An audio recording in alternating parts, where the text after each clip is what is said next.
इमाम अहमद इब्न हम्बल रहमतुल्लाह अलैह के पास एक बूढ़ी औरत आती है और सुनो, आए बीड़ियों का धंधा करने वालों सुनो, आए तंबाकुओं के धंधे करने वाले सुनो, आए सूद और ब्याज के खाने वालों सुनो, आए लंबे चौड़े बैंक बैलेंस बनाने वालों सुनो, आए बैंकों की नौकरियां करने वालों सुनो। इमाम अहमद इब्न हम्बल रहमतुल्लाह अलैह के पास एक बूढ़ी औरत आती है और कहती है, इमाम मोहतरम, कहा जी एक मसला पूछने आई हूं, मेरी माँ बहनें सुने।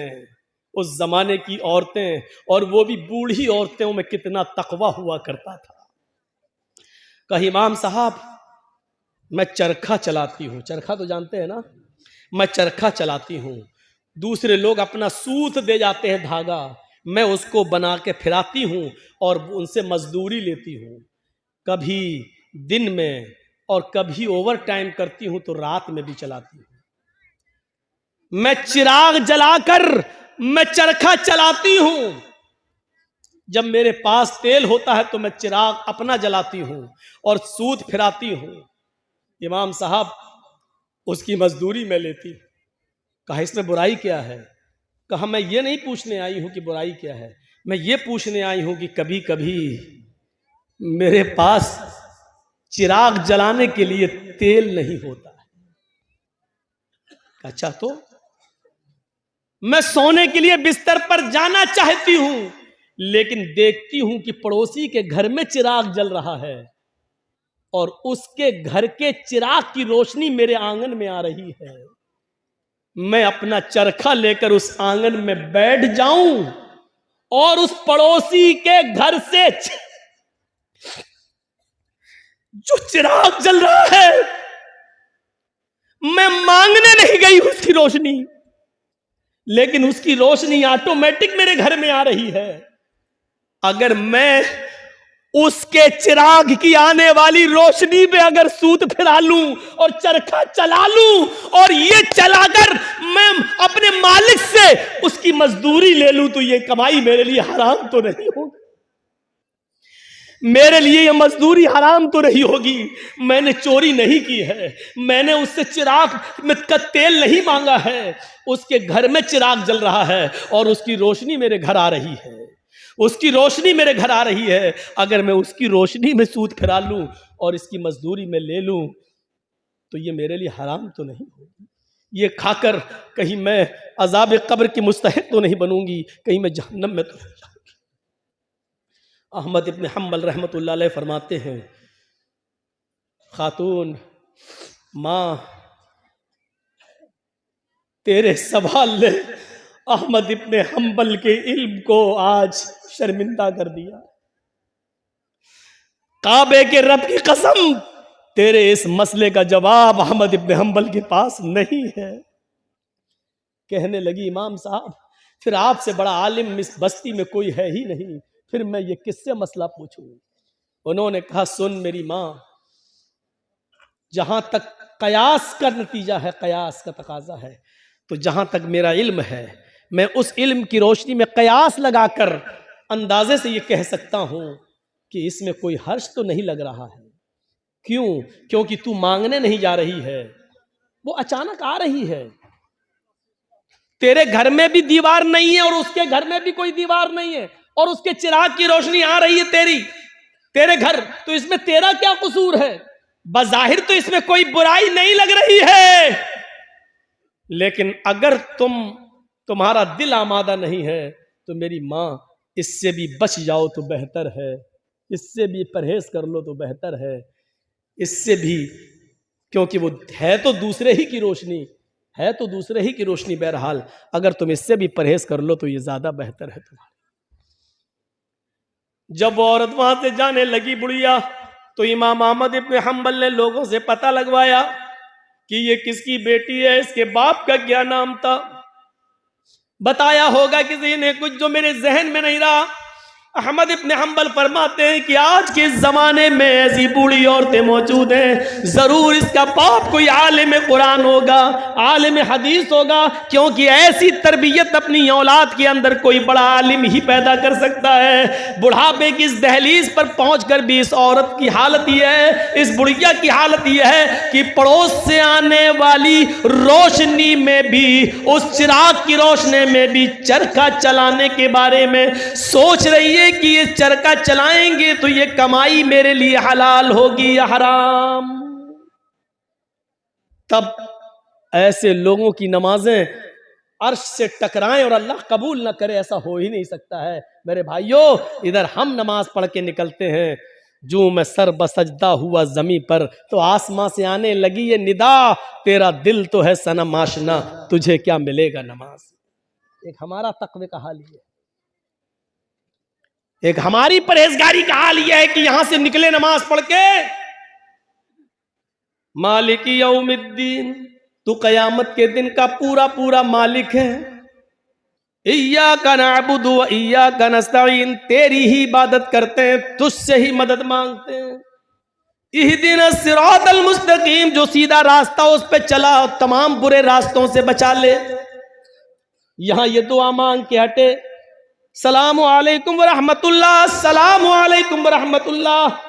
जैसी सलाम फेरा और मस्जिद के बाहर निकलते ही जेब में बीड़ी रखी है, निकाली और माचिस जलाई और सूरह दुखान की तिलावत शुरू, धुआं धक्कड़ शुरू। अभी 10 मिनट भी नहीं हुए ये कहते हुए कि इहदिना सिरातल मुस्तकीम, आय अल्लाह हमको सीधे रास्ते पे चला, आय अल्लाह गंदे और गलत रास्तों से हमारी हिफाजत फरमा। अब ये दुआ मांगे हुए 10 मिनट भी नहीं हुए और यहां आकर ये है हमारी इबादतों का और हमारी नमाजों का हाल। मेरे भाइयों, जायजा लो, इमाम अहमद इब्न हम्बल के पास जो बूढ़ी औरत आती है, उस औरत के सवाल से जरा इबरत हासिल करो कि हमारी इबादतें अल्लाह के यहां कबूल हो भी रही होंगी या नहीं हो रही होंगी। सोचो तो सही, गौर तो करो। मेरे भाइयों, यहां आदि इब्ने उमैर है, जंग बदर में गिरफ्तार करके लाए जाते हैं। आदि इब्ने उमैर है, गिरफ्तार करके लाए जाते हैं, पकड़ के लाए जाते हैं, पैरों में बेड़ियां डाल दी जाती हैं। ये आदि इब्ने उमैर मुसाब इब्ने उमैर के भाई हैं, भाई मोमिन है और आदि काफिर है। मुसाब सहाबी और आदि काफिर, दोनों भाई हैं, सगे भाई हैं। अल्लाह के नबी सल्लल्लाहु अलैहि वसल्लम ने फरमाया कि जो गिरफ्तार करके काफिर लाए गए उनके पैरों में बेड़ियां डाल दो। आदि के पैरों में जब बेड़ियां डाली जाने लगी तो मुसाब इब्ने उमैर वहीं खड़े हो गए और जो उनके पैरों में बेड़ियां डाल रहा था सहाबी, आदि इब्ने उमैर के पैरों में वहीं खड़े होकर मुसाब इब्ने उमैर कहने लगे, आए सहाबी अपने दोस्त से, आए दोस्त इसके पैरों में बेड़ियां जरा टाइट डालो, यहां से कस दो, मैं इसको अच्छी तरीके से जानता हूं, ये लॉक तोड़ने में, जंजीर तोड़ने में बड़ा माहिर है, यहां से टाइट कर दो वरना ये तोड़ के भाग जाएगा। जब मुसाब इब्ने उमैर ये कह रहे थे कि इसके पैरों में यहां से टाइट करो, यहां से टाइट करो, यहां से लॉक लगाओ, तो आदि इब्ने उमैर को इतना गुस्सा आ रहा था कि मारे गुस्से के आदि चीख पड़ा, आए मुसाब तुझे शर्म आनी चाहिए, तू उसी उमैर का बेटा है जिसका बेटा मैं हूं, तेरी रगों में उसी बाप का खून तोड़ रहा है जिसका खून हमारी रगों में तोड़ रहा है, लेकिन आज तुझे भाई कहते हुए शर्म आ रही है।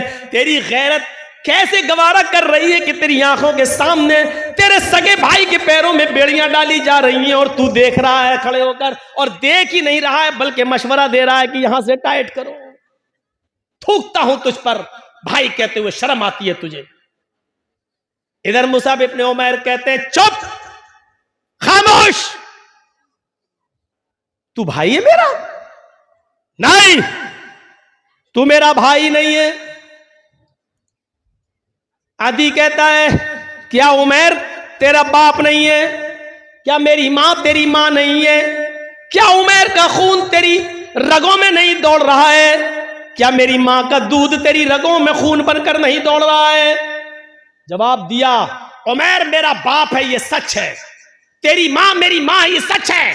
तूने और मैंने एक ही मां का दूध पिया है, ये भी सच है। तेरी और मेरी रगों में एक ही बाप का खून दौड़ रहा है, ये भी सच है। लेकिन ये सच नहीं है कि तू मेरा भाई है। जानता मेरा भाई कौन है? अदी ने कहा फिर कौन है अगर मैं तेरा भाई नहीं हूं? मेरा भाई वो है जो तेरे पैरों में बेड़ियां डाल रहा है? ये तेरा भाई है? हाँ, इसलिए कि मेरे भाई ने कलमा पढ़ा है, अशहदु अल्ला इलाहा इल्लल्लाह व अशहदु अन्ना मुहम्मदन अब्दुहु व रसूलुहु। बुखारी शरीफ की हदीस के इस वाक़े से हमें यह पता चलता है मेरे भाइयों कि इस्लाम लाने के बाद, ईमान कलमा पढ़ने के बाद, ला इलाहा इल्लल्लाह मुहम्मदुर रसूलुल्लाह का इकरार करने के बाद, इस्लामी रिश्ते से कलमे की बुनियाद पर अपने एक साथी की जो इज्जत होती है वो फिर सगा भाई भी वो दर्जा नहीं रखता है। क्या जवाब दिया? खूनी रिश्ते को कुर्बान कर दूंगा, लेकिन कलमे की बुनियाद पर ये मेरा भाई है, इस रिश्ते को मैं कुर्बान नहीं करूंगा। आए आदि, तू मेरा भाई नहीं, मेरा भाई वो है जो मेरे पैरों में बेड़ियां डाल रहा है, इसलिए कि इसने कलमा पढ़ा है, अशहदु अल्ला इलाहा इल्लल्लाह व अशहदु अन्ना मुहम्मदन अब्दुहु व रसूलुहु। इस कलमे की बुनियाद पर ये मेरा भाई है, तू भाई नहीं है। ये होता है इस्लामी रिश्ता। और इस्लामी रिश्ता इतना अहम होता है कि उसके लिए खूनी रिश्ते को कुर्बान कर दिया जाता है। अरे कम से कम उतना ही करो जो अपने लिए पसंद करो, वो अपने भाई के लिए पसंद, अपने मुसलमान भाई के लिए पसंद कर लो, यही काफी, इतना ही करो। आज के जमाने में सईद इब्ने जुबैर को हज्जाज इब्ने यूसुफ की पुलिस ढूंढ रही थी। सईद इब्ने जुबैर को हज्जाज इब्ने यूसुफ की पुलिस ढूंढ रही थी। हुक्म था उसको पकड़कर जिंदा मेरे पास लाओ, उसको कत्ल किया जाएगा। सईद इब्ने जुबैर बड़े नेक आदमी थे, लेकिन हज्जाज इब्ने यूसुफ ने बड़े नेक लोगों को ही कत्ल किया है। एक एक करके न जाने कितने सहाबा को उसने कत्ल किया है। हज्जाज इब्ने यूसुफ ने सईद इब्ने जुबैर को पुलिस ढूंढ रही थी, पुलिस तलाश कर रही थी, लेकिन सईद इब्ने जुबैर किसी के हाथ नहीं लग रहे थे। रात को वो बहुत सी दूरी तय करके हज्जाज इब्ने यूसुफ की सल्तनत से निकलना चाह रहे थे, उसके मुल्क से बाहर भागने की कोशिश कर रहे थे ताकि मेरी जान बच जाए। लेकिन रात का वक्त था, अंधेरे में फायदा उठाकर वो जाया करते थे, और जब सुबह होती थी तो कहीं पनाह ले लिया करते थे ताकि हज्जाज इब्ने यूसुफ की पुलिस हमको न पकड़ ले। एक दिन रात को इशा की नमाज के बाद किसी मुसलमान के घर वो खाना खाने के लिए रुके थे, और मुसलमानों ही में से किसी ने जासूसी कर दी। हज्जाज इब्ने यूसुफ की पुलिस को बता दिया कि सईद इब्ने जुबैर फला आदमी के घर रुके हुए हैं, और रात का हिस्सा गुजरने के बाद वो इस घर से निकलेंगे और वो फिर भागेंगे। हज्जाज इब्ने यूसुफ की पुलिस आती है और इशा की नमाज के बाद उस घर पे छापा मारती है। सईद इब्ने जुबैर पकड़ लिए जाते हैं। अब बताता हूं, जासूसी किसने की? अपनों ने। अपने ही जासूसी करते हैं। लॉकडाउन के मौके पर आपने देखा होगा, हमारे उत्तर प्रदेश में तो वही हाल था, जब हर चीज का गोश्त बंद था, कुछ नहीं ले सकते थे, और चोरी छुपे कोई अगर भैंस काट लेता था तो अपने ही लोग जासूसी करते थे, फलां के घर में भैंस हुई है, और पुलिस आकर छापा मारती थी। जितने की भैंस नहीं उससे ज्यादा जुर्माना वसूल करती थी। अपने ही जासूसी करते हैं। इनाम का लालच होगा, इतना मिलेगा। सईद इब्ने जुबैर पकड़ लिए जाते हैं, और सईद इब्ने जुबैर को हज्जाज इब्ने यूसुफ के पास लाया जा रहा है।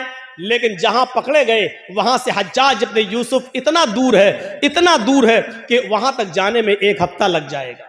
घोड़े पर, ऊंट पर बैठकर सफर किया जाए तो 1 हफ्ता लग जाएगा। कितना? 1 हफ्ता। लेकिन चल रहे हैं। नमाज का वक्त होता, वो नमाज पढ़ते, सफर में रोजा माफ है, लेकिन सईद इब्ने जुबैर सफर में भी रोजा रख रहे हैं, क्योंकि उनको मालूम हो चुका है कि अब मेरी मौत का वक्त करीब है। हज्जाज के सामने मैं लाया जाऊंगा और मुझे कत्ल कर दिया जाएगा। लिहाजा वो दिन में रोजा रखना शुरू कर दिए। जहां पुलिस वाले आराम करने के लिए रुकते, वो वहीं नमाज पढ़ना शुरू कर देते और नफली इबादत करना शुरू कर देते। सईद इब्ने जुबैर की इबादत पुलिस वालों को बड़ी पसंद आई, उनका अखलाक बहुत पसंद आया। हज्जाज के दोनों पुलिस वालों ने 3 दिन के बाद कहा, देखो सईद इब्ने जुबैर बड़ा नेक आदमी है, अगर इसको हम हज्जाज के पास ले जाएं तो हज्जाज इसको कत्ल कर देगा, बेचारा बच्चों वाला आदमी है, बीवी बच्चे इसके महरूम हो जाएंगे, और हज्जाज को क्या मालूम कि हमने इसको पकड़ा है। ऐसा करो, इस बेचारे को छोड़ देते हैं, ये नेक आदमी है, अच्छा आदमी है, हज्जाज तो जालिम है, वो इसको कत्ल कर देगा। इन दोनों पुलिस वालों ने आपस में सलाह और मशवरा किया कि इस नेक आदमी के कत्ल की जिम्मेदारी हम अपने ऊपर न लें, छोड़ देते हैं इसको। ये दोनों पुलिस वाले सईद के पास आए, कहने लगे, आए सईद इब्ने जुबैर, आए सईद इब्ने जुबैर, तुम्हारी इबादत ने, तुम्हारे अखलाक ने मेरा दिल मोह लिया है। हम नहीं चाहते कि तुम्हें हज्जाज के पास लेकर चलें, मेरा दिल चाहता है कि तुम्हें हम छोड़ दें। आए हज्जाज, ये रात का वक्त है, अंधेरे का फायदा उठाओ और तुम निकल जाओ। हज्जाज को तो मालूम नहीं है कि मैंने तुम्हें गिरफ्तार कर लिया है, हम उसके पास जाएंगे और कह देंगे कि हमें सईद इब्ने जुबैर मिले ही नहीं। सईद इब्ने जुबैर ने कहा, तुम्हारी बड़ी मेहरबानी, मैं कसीरुल अयाल हूँ, मेरे बच्चे ज़्यादा हैं, मेरी बीवी है, बच्चों का बोझ है मेरे ऊपर, अगर तुम मुझे छोड़ रहे हो तो ये तुम्हारा रहमो करम है मेरे ऊपर।